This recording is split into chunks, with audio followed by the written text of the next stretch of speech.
to tell you about Real Talk Memphis, the podcast, a new name for the same great show. So join me for great guests with great talk. It's Mondays, 6 to 7 p.m. on WYXR 91.7 FM, the TuneIn app, WYXR.org, or wherever you get your podcast. Now, go out and tell somebody.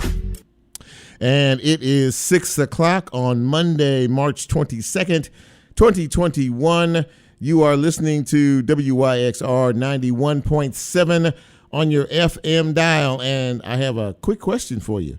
Do you know where your radio talk show podcast is?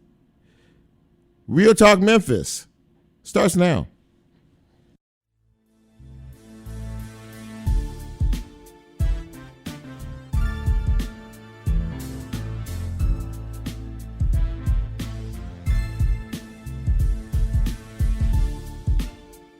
Get Real Talk on the TuneIn mobile app under WYXR, and he's now streaming live on Facebook. And you can also catch a rebroadcast on YouTube. Just put WYXR in the search box and hit subscribe. Now back to more Real Talk with Chip Washington.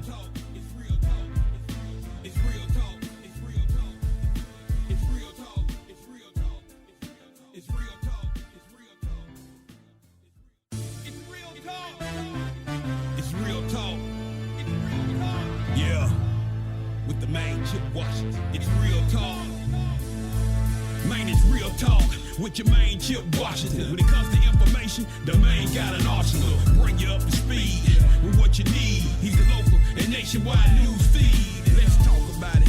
Dialect to do something about it. Chip got the flow wide open if you got questions about it. Man, it's the show that brings you to your raw. To solve all problems, it starts with real talk. Real talk. It's real talk. It's real talk. It's real talk. It's real talk. It's real talk. It's real talk. It's real talk, it's real talk, it's real talk, it's real talk, it's real talk, it's real talk, yeah. Welcome to Real Talk with your host, Chip Washington. It's real talk, it's real talk, it's real talk,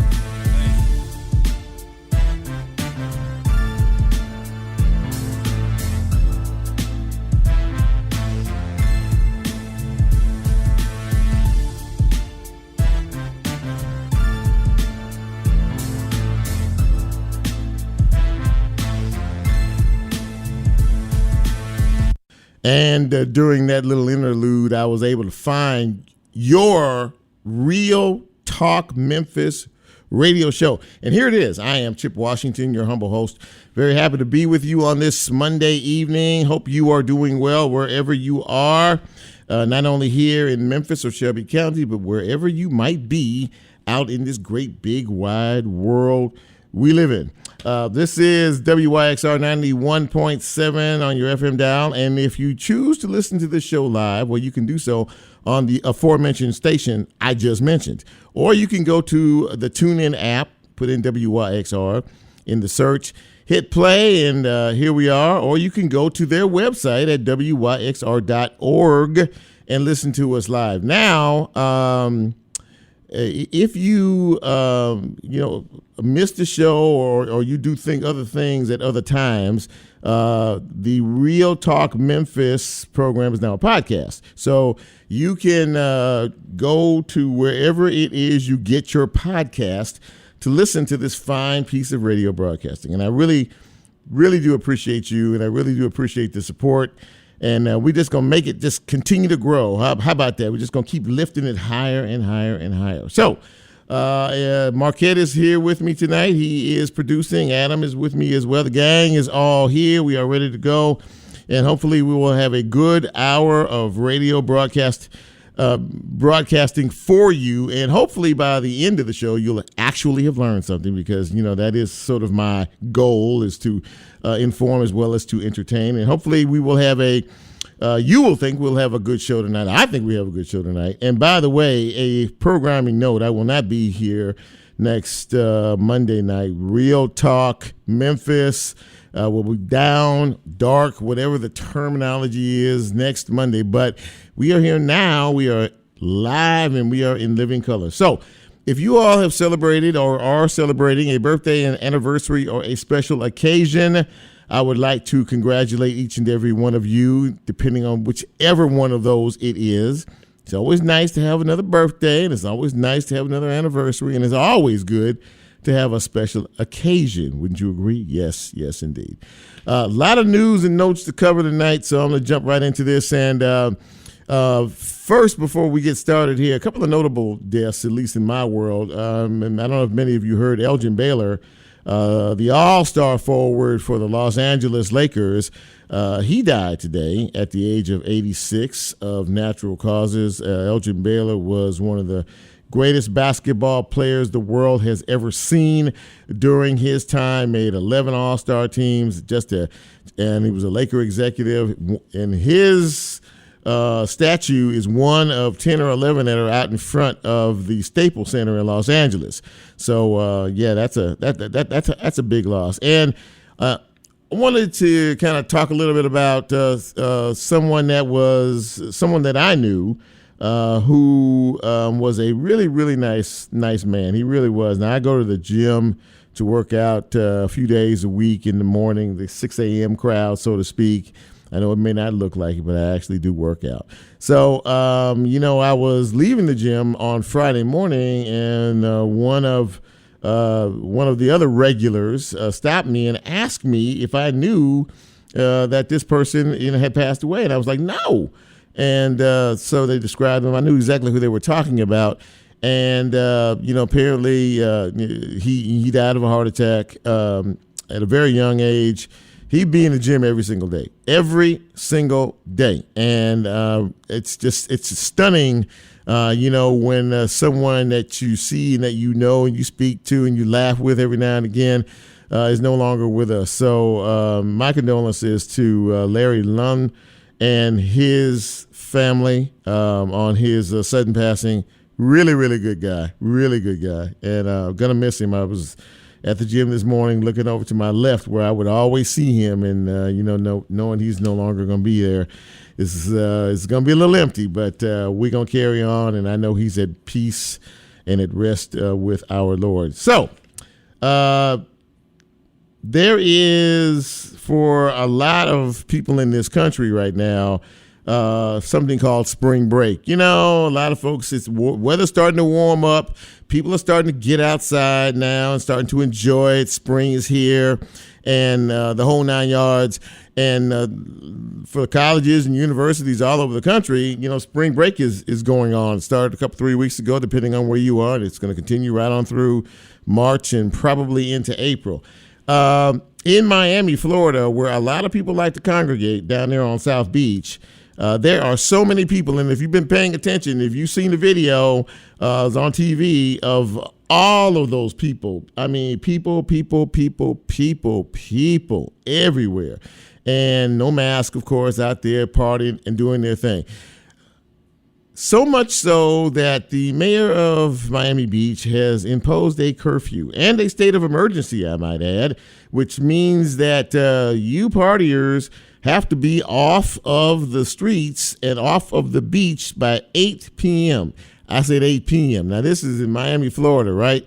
Florida, warm weather, South Beach, you got to be off the beach by 8 p.m. It's a state of emergency. They weren't prepared for this. They didn't expect this. They didn't expect to see thousands of young people down there doing their thing. Well, last night I saw that they had to shoot some pepper spray balls at folks to get them to comply, to get them to leave the streets and everything. So they have to be off the beach by 8. Restaurants have to be closed by 9, and they may impose this for the next 2 or 3 weeks because I know a lot of us tend to forget things like this, but yes, there is still a COVID-19 situation going on with 50,000+ people being infected every day. Now, the deaths are down, the hospitalizations are down, the vaccines are taking place. Thank goodness for that. And by the way, if you haven't gotten your vaccine, get it. Okay, there's no excuse. And I'm going to talk more about that in just a minute in terms of what goes on here in Tennessee.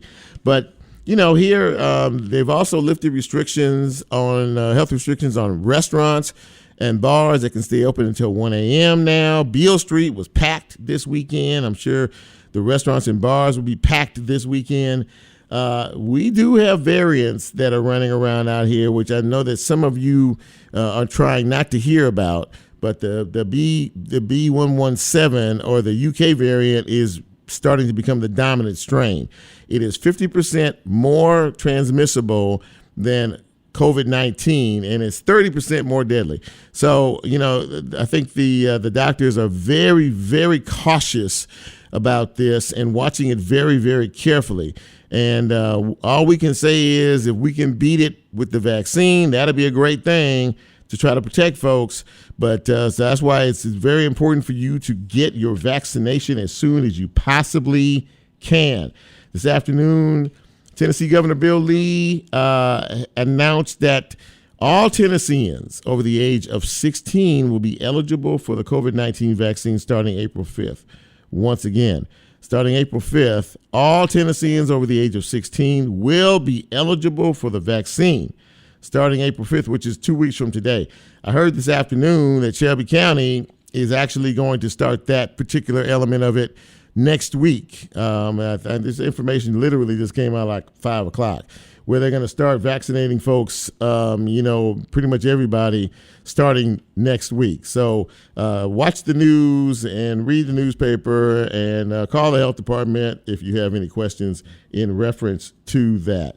And if you didn't need any more encouragement to go get your shot, Krispy Kreme is in on the act. Now, Krispy Kreme has said if you show a vaccination card, they will give you a free glazed donut. Well, that's great. So you get vaccinated for COVID-19, and then you end up, in the hospital with a sugar coma because, you're eating glazed donuts from Krispy Kreme.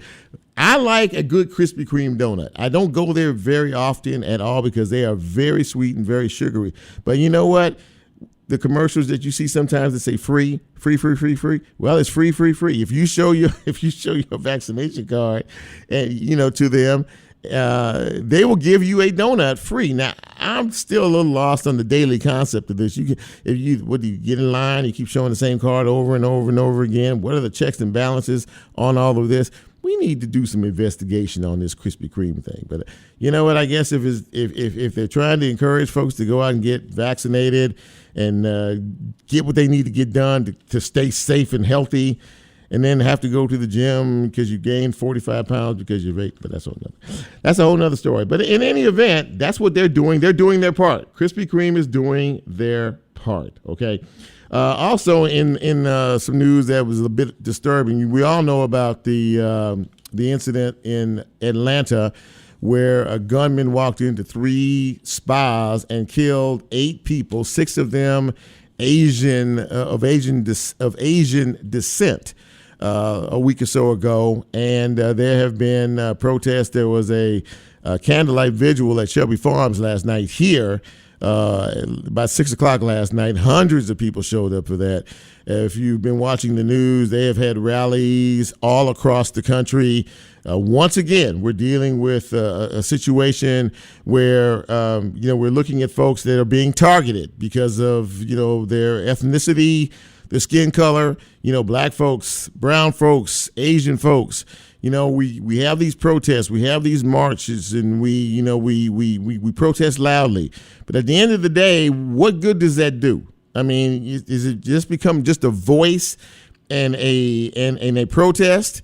Because I've not seen much, real change in terms of the dynamics of hate crimes and violence against other folks, since before George Floyd. So, we need to match the actions of the protest with some real action and some real change. And that's really about all I'm going to say about that, because it's a bit upsetting to think about. But God rest all of those who were affected by those 8 lives lost a week or so ago.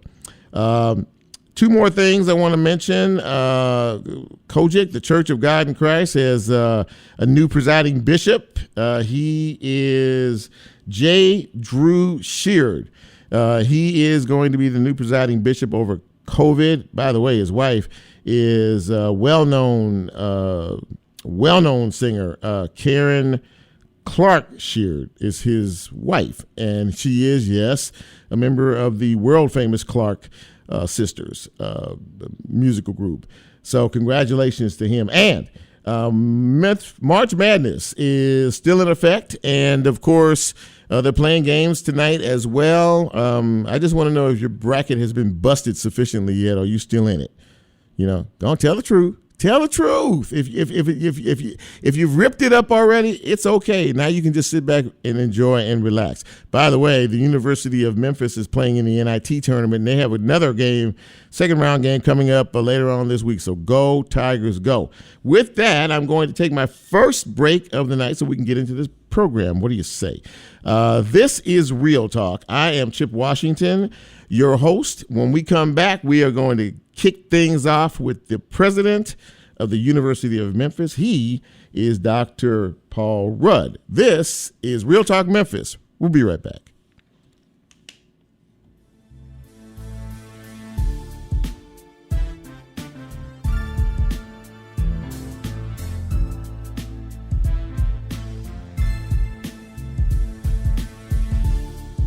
You're listening to Real Talk with Chip Washington. If you're celebrating a birthday, anniversary, or special occasion, shoot him a note and he'll read it on the air. Get involved and tell somebody about Real Talk. We'll be right back.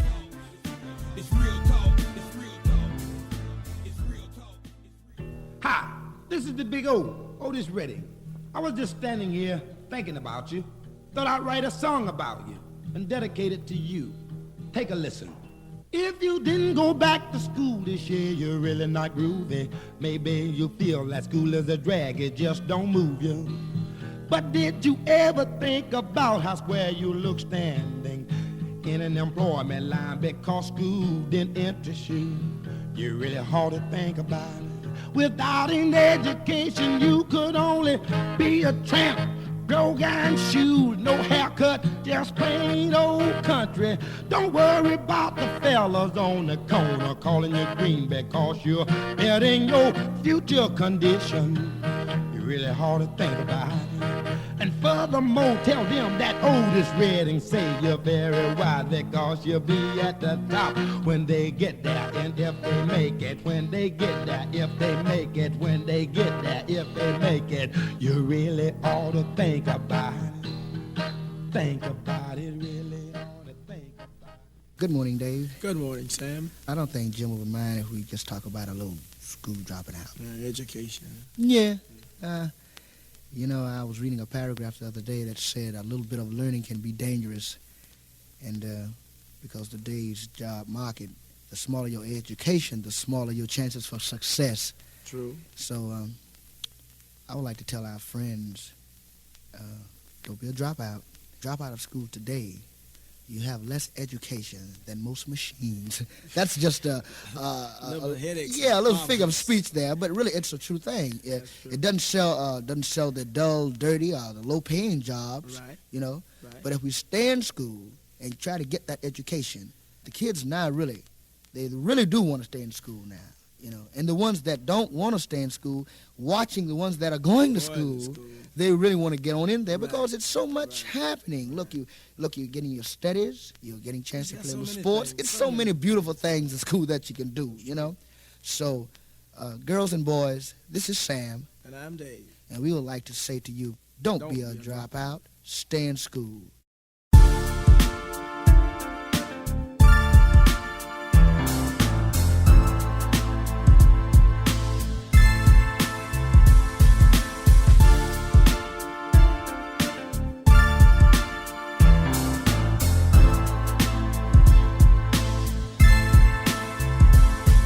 It's real talk. It's real talk. It's real talk. It's real talk. It's real talk. It's real talk. It's real talk. It's real talk. It's real talk. It's real talk. It's real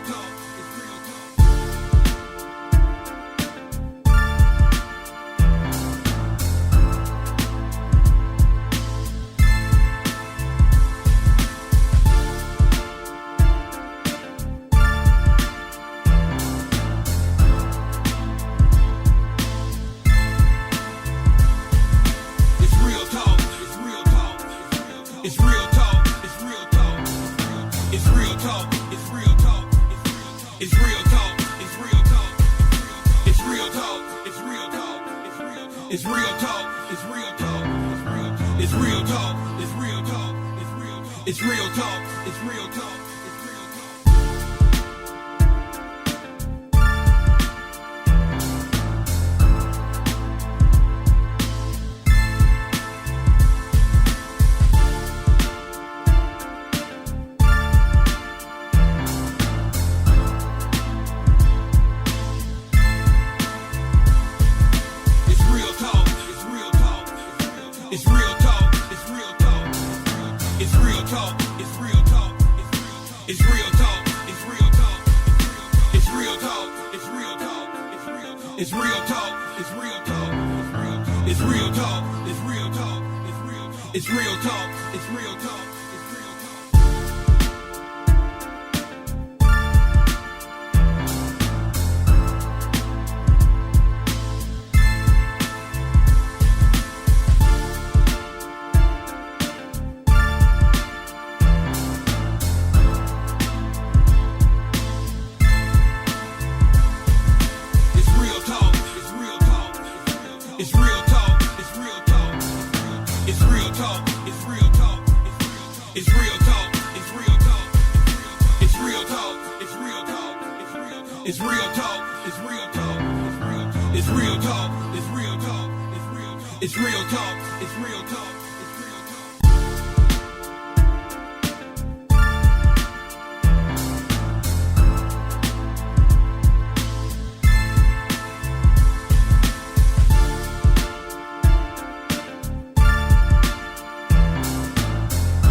Live radio, ladies and gentlemen, live radio. So anyway, this is Real Talk.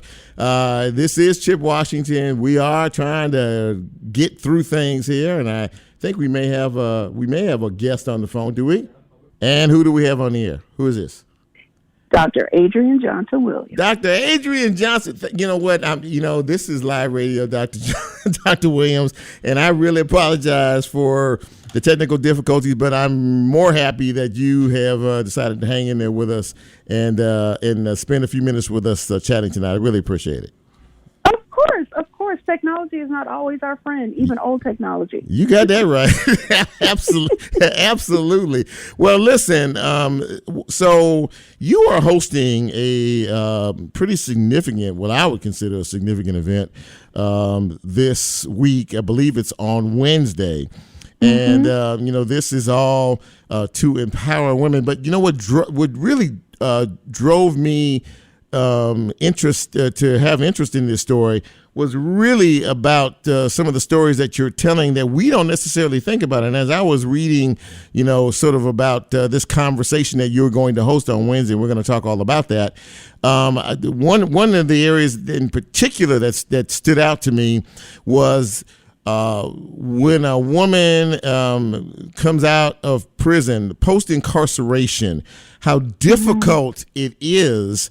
And we don't really think about this because most of the stories we hear, to be honest with you, are about men. But we really don't hear the stories about women and the challenges that they face once they are reinserted into society. So if you wouldn't mind setting this up for us, kind of letting us know what the event is going to be and what it's going to include.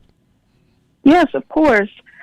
So I am the founder and principal of Standpoint Consulting, and we offer consulting services to organizations all over the country to make sure their organizations work more effectively. Yes. But one of the things that's most important to us is that no matter who our client is, we want to make sure that they're paying attention to the interests of the people who are most affected by whatever it is they're trying to address. Okay. And so I've chosen to have this event in honor of Women's History Month to focus on one woman in particular, Yolanda Johnson, who's the founder of the Nail and Skin Bar, because I learned about her story of how hard it was for her to get a trade and get a job and be able to make it after being incarcerated. There are so many hurdles in place, which she'll tell us all about.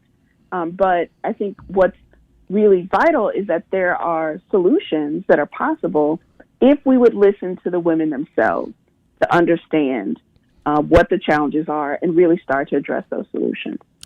This is really a fascinating study, and if you're just joining us, we are talking with Dr. Adriane Williams, who is putting together a very special conversation and workshop, breakout sessions, the whole 9 yards, this Wednesday, and we're going to get more into detail on how you can be involved in this. But tell me, if you will, some of the stories of that story in particular. Of her. Was she incarcerated at one time? Is that she was incarcerated at one time? Okay. And I'm going to let her tell her story in more detail. But I will say this: one of the things that became very clear is that while she was in the halfway house, she wasn't allowed to go to school. She wanted to go to school to learn a trade, but she had to go to work and pay for being in the halfway house. And the only work that was available was minimum wage jobs. So she couldn't really do any work that was going to put her on a good footing to be successful after she got out of the halfway house. Right. And then there were issues of housing, which she didn't have, but one of our guests, Nicole Shawan Jr., will be talking about issues that women face with housing. And there are a number of other issues that men also face. But one of the things that's, I think, distinct about women is the issue of being mothers and attempting to reconnect with children and have places to live where your children will be allowed. Talk about how difficult a hurdle that is, because I mean, it really is difficult enough, as it is to sort of reinsert yourself into society again post incarceration, whether male or female. But it seems like there are more particular issues that women have to deal with. Am I correct in that? Mm-hmm. Yeah, there are. And a lot of it has to do with motherhood, quite frankly, and other issues surrounding the kinds of work that could be available to people with felony convictions. So if you think about just the housing issue, we put a piece on our blog, and I invite people to check out the blog at standpointconsulting.com by Nicole Shawan Jr. about the housing challenges, about how when you try to get housing, you may be told that there's a certain amount of deposit required or that, a place is available. But when they find out that you have a felony conviction, this one story was that the deposit was 5 times as much. They said you can take it or leave it. Either you pay 5 times the deposit amount or you can't stay here. And it's as if no matter what you went to prison for and that you served your time, you're going to keep being required to serve your time in perpetuity because of the label. So, I mean, that's basically, as you said, because of the label, there's a stigma attached to that, and we're still dealing with that. I mean, you know, you would think that as time has moved along and we have seen story after story after story, and we have heard about the issues and the challenges that folks go through, that there would be more change in that direction to want to help folks reestablish themselves, but that doesn't seem to be the case. Am I correct in that, or are we still trying to climb that mountain? Go ahead. There are people out there advocating, but I think that when it comes down to who's actually making the decisions, ultimately, that the people making the decisions aren't making them from the perspective of the people living the situation. And so even in my work, I think about my work in that sense, that we try to bridge the decision makers and the people who have to live with those decisions in whatever organization or institution we're supporting. And this is a prime example of that.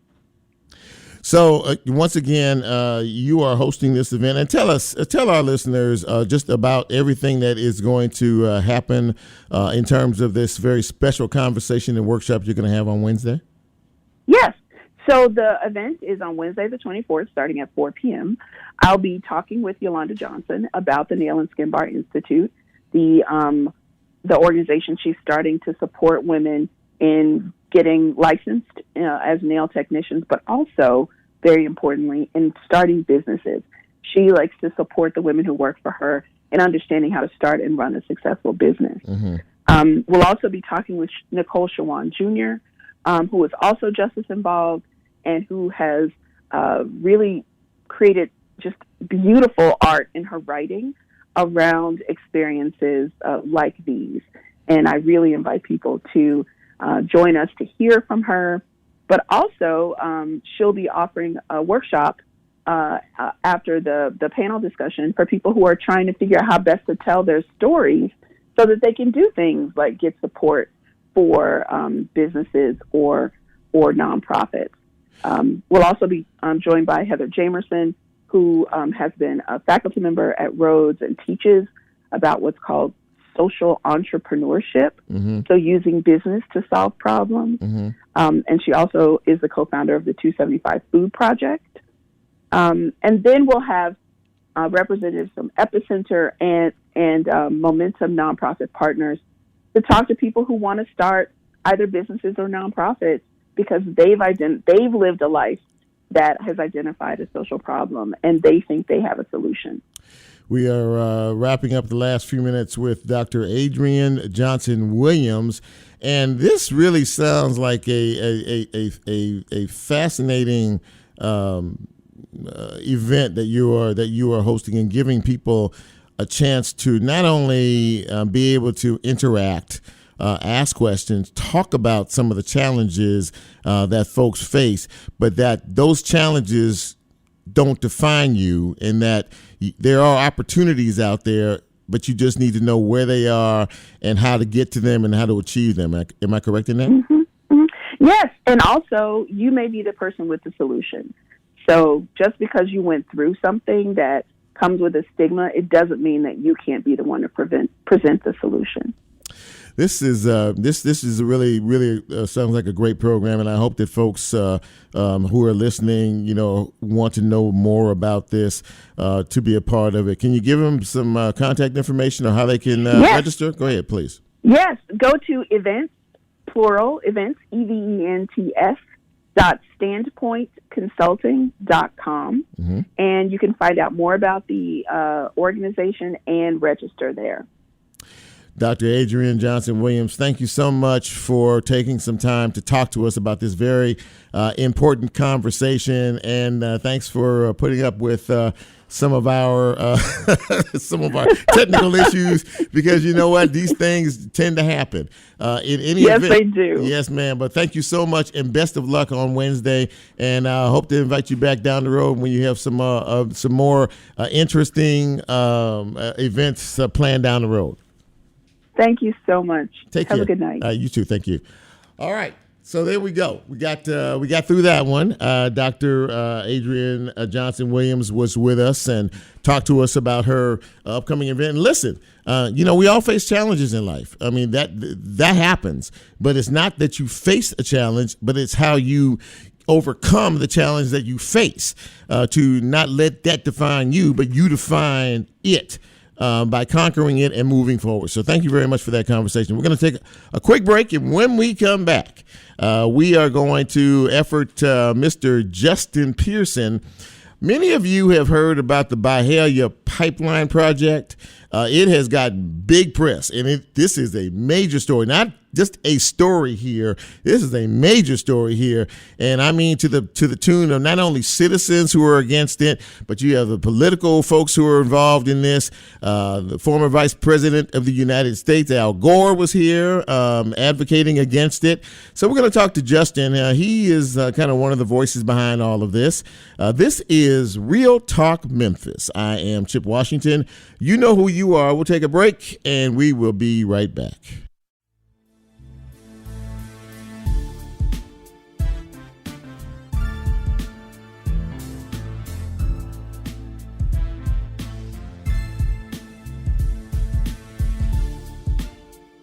If you like Real Talk, here's a way you can get involved. Do you have a show topic idea or suggestion? Want to be considered a guest or have a guest idea? Then send Chip a message on his Real Talk show page, and you can be a part of the Real Talk experience. So as he always says, go out and tell somebody. We'll be right back.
Get Real Talk on the TuneIn mobile app under WYXR, and he's now streaming live on Facebook. And you can also catch a rebroadcast on YouTube. Just put WYXR in the search box and hit subscribe. Now back to more Real Talk with Chip Washington.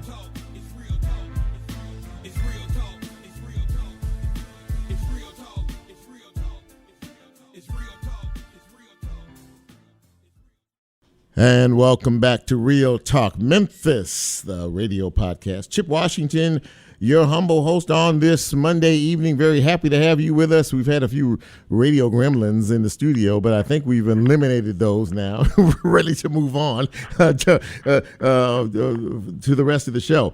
You know, we talked about this earlier.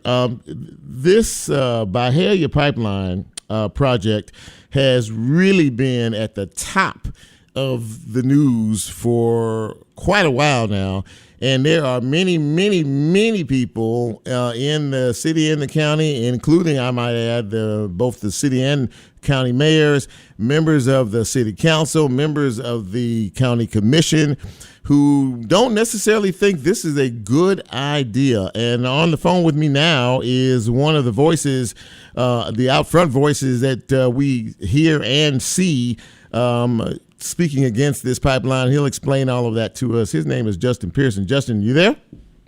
Yes, I am, Chip, and I'm so grateful that you have me here today. I'm really appreciative. Well, thank you so much for being able to come on the show tonight. I really appreciate it. Well, first of all, Justin, for those who don't know, and I can't imagine many that don't, explain what this Byhalia pipeline project is, and then we'll get into the nuts and bolts of why it's not such a good idea in your eyes. Okay. The Byhalia Pipeline Project is funded by Valero Energy Corporation and Houston-based Plains All-American. They are seeking to move oil from Oklahoma down to the Gulf of Mexico. And to do that more efficiently, they're hoping to connect a pipeline that's about 49 miles long between the Valero refinery and a facility in Marshall County to send all of that oil for export to Saudi Arabia, China, or elsewhere. But what's important to remember is they're building this pipeline in a very particular community and area. Mm-hmm. And that, for Memphis, is concerned is in southwest Memphis. And, you know, southwest Memphis, Boxtown, Westwood, yes. Communities that are predominantly African-American, and lower wealth or lower income, yet resilient. Mm-hmm. And this pipeline is being built right through that community just for the benefit of this multi-billion-dollar company, not to the benefit of the residents and the people who live here. So picking that particular part of town, and I think I remember hearing it's their reasoning is, well, it kind of provides them a straight line from where they are to where they want to go. And obviously there are a lot of residents at stake, communities at stake, you know, as well. Why is this such a bad idea in your eyes? Yeah, this is the most environmentally unjust and environmentally racist, one of the most environmentally unjust and racist projects happening in the country. It is terrible for a lot of reasons, but let's just go through a few. One, they are misusing eminent domain to actually take people's land. And so if you are in the proposed route of their pipeline, they don't care if you say, no, thank you, I don't want this pipeline. They're actually right now suing citizens of Memphis to steal their land without their permission. Mm-hmm. That Scotty Fitzgerald and Clyde Robinson, who Bert Porter and Johnson are actually working pro bono to support. The second issue that we have is they are threatening every Memphis resident's drinking water. And you know, Chip, like I know and all of your listeners, that Memphis has some of the best drinking water in the country. Absolutely. Yeah. But the reason we have that drinking water is because we get our water from the ground, the Memphis Sand Aquifer, which is a few hundred feet below the ground. It's as big as the Lake Michigan, and it's taken thousands of years in order for us to be able to get that drinking water source, which is why it's protected and why we should do everything to protect it. But here's the sad part. This pipeline company, Byhalia, doesn't care. So they're building the pipeline atop the Memphis Sand Aquifer and through the Memphis Light Gas and Water Davis well field. So when a spill occurs, it's going to contaminate our drinking water. We had an independent hydrogeological report done by Douglas J. Kostler, thanks to the Southern Environmental Law Center. And you know what he found? What's that? 1 pound of crude oil will contaminate 25 million gallons of water. And they're pushing 400,000 or hoping to push 400,000 gallons just per day through this pipeline. And you know, like I know, the New Madrid fault line is not far from this area in southwest Memphis. And so they're taking people's land, they're risking our drinking water, and they're putting a crude oil pipeline, or trying to put a crude oil pipeline atop the most seismically active area in the southeastern part of the United States of America. It makes no sense outside of the fact that they called our community of Memphis the path of least resistance. We are speaking with Mr. Justin Pearson, and he has been a very vocal advocate against the Byhalia Pipeline project, and sort of breaking it down for us here on Real Talk Memphis. So, okay, we all know that, like you said earlier, our water is pristine. I mean, and it really is some of the best in the entire country. I don't think there's any doubt about that. How certain are you, or the folks who are really looking into this, investigating this, that there could potentially be, maybe realistically be, a potential problem in terms of the construction of this particular project and its effect on our water system? Yeah, I'm 100% certain that if this pipeline was built, at some point it would spill, it would leak, and it would contaminate our drinking source. And the community of Boxtown Neighborhood Association, Westwood Neighborhood Association, Kathy, Kizzy, lots of families are in this fight with me. It's not just me. Right. And I want to honor that, because here's the truth. The U.S. Department of Transportation said itself that only 7% of pipeline spills are actually detected. The company will tell you they're going to do 24-hour checks because they're waiting for a spill to occur. Right? They are preparing for a spill to happen and trying to be ready to react to it. There are just two kinds of pipelines. There are ones that have already leaked, and there are ones that are going to leak. And we're at a position now in our city and in our county to say, no, thank you. We don't want to risk our drinking water at all. And so we'll take zero risk over 1% chance risk at any time. This was an inheritance, Chip, that we got from our ancestors, this clean drinking water. Right. And it should be something that we leave to our descendants. Justin, what is their sales pitch? What is their sales point? What do they say, you know, this will do to make things better for us and that for that community? What's their sales pitch? Exactly. Right. So we all know that it has no benefit for anybody in Memphis, but this is what they're going to tell you. They're going to say, well, this pipeline, it's going to make us $7.66 billion, but we're going to give $1 million in philanthropy. They'll say, well, yeah, we're going to make billions, but you all will get $500,000 in annual taxes because we have this pipeline. That is 0.000038% of 1 year of their revenue. We're taking all the risk, and they're taking all the benefit to their shareholders in Texas. All the reward. So you have had some pretty high-profile folks come out, with you against this particular project. None more so than former Vice President of the United States, Al Gore, a week or so ago. And he didn't spare any words in his displeasure about what this project was all about. For those of us who didn't hear, tell us what he said about all this. He said this pipeline project is three things. It is reckless, it is racist, and it's a ripoff. And he is just answering the clarion call of people in South Memphis, the Batso Bookers. He's answering the clarion call of Ward Archer and Jim Kavarik at Protect Our Aquifer. He is hearing the call of this community that's rising up, and he's telling the truth.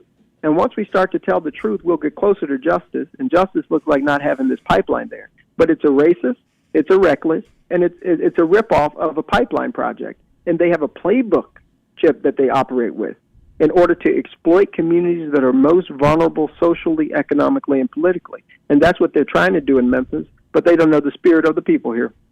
Well, I mean, apparently the spirit of the people has really awoken because we know the history of this city and this county is we're slow to move in certain directions depending on what the issue is.